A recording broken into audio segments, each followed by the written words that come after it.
Une chose, c'est de réussir dans la vie, sortir victorieux des épreuves terrestres.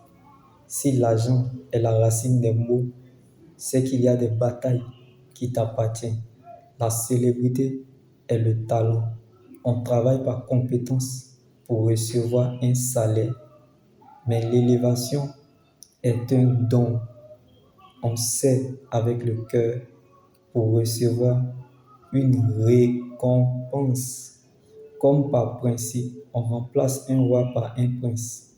Mais David, serviteur qu'il était, est devenu roi. Il y a, bien-aimé, des combats qui appartiennent à Dieu. Car Christ est la racine des âmes.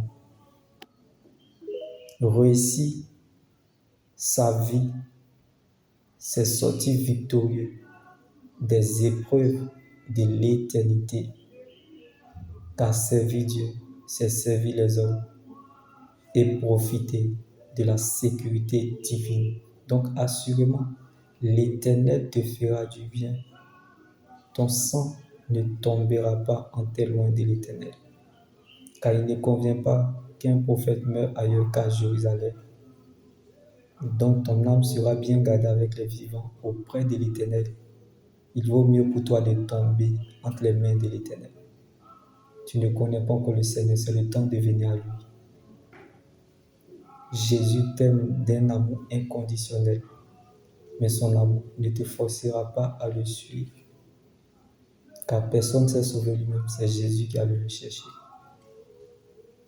Le chemin n'est pas facile, mais il reste le chemin. Car on ne l'a pas choisi, c'est lui qui nous a choisis. Si Dieu te veut, bien-aimé, il t'aura. Réussir sa vie, c'est de trouver le plan de Dieu pour sa vie. Trouver le plan de Dieu pour sa vie, c'est entendre Dieu te parler. Entendre Dieu te parler quand tu sais, on ne peut plus rien faire pour toi, mais c'est ce que tu ignores qui peut t'envoyer très loin. Jésus est la vie dans vos années.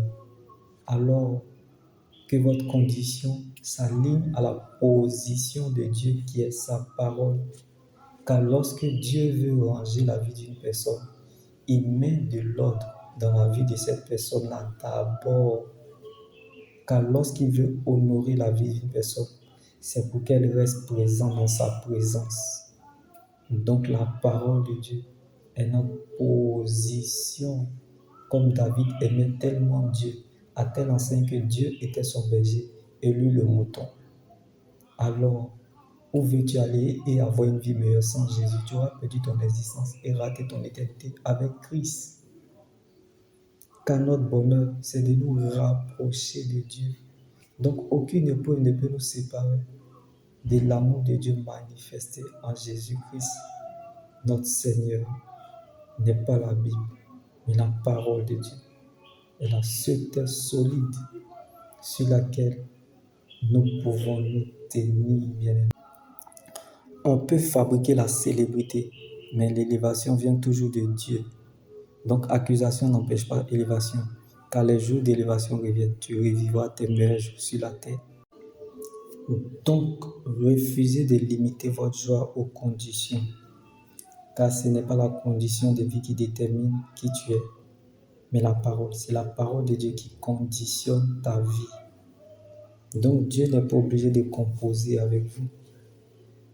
Car il ne fonctionne pas en dehors de sa parole. Parce qu'il ne se trouve pas à la parole, mais plutôt dans sa parole. Donc ce que les gens disent est important, mais n'a pas de valeur. Car c'est l'oreille qui écoute, qui donne de l'importance à la bouche qui parle. Alors ne mets pas foi de ce que l'on a déterminé pour ta vie. Car la parole de Dieu est au-dessus de la parole des hommes. Donc le dernier mot des hommes n'est pas le dernier mot de Dieu. Alors attache-toi à ce que tu crois, à la parole de Dieu. Car le Dieu que nous servons est le Dieu qui garde l'alliance.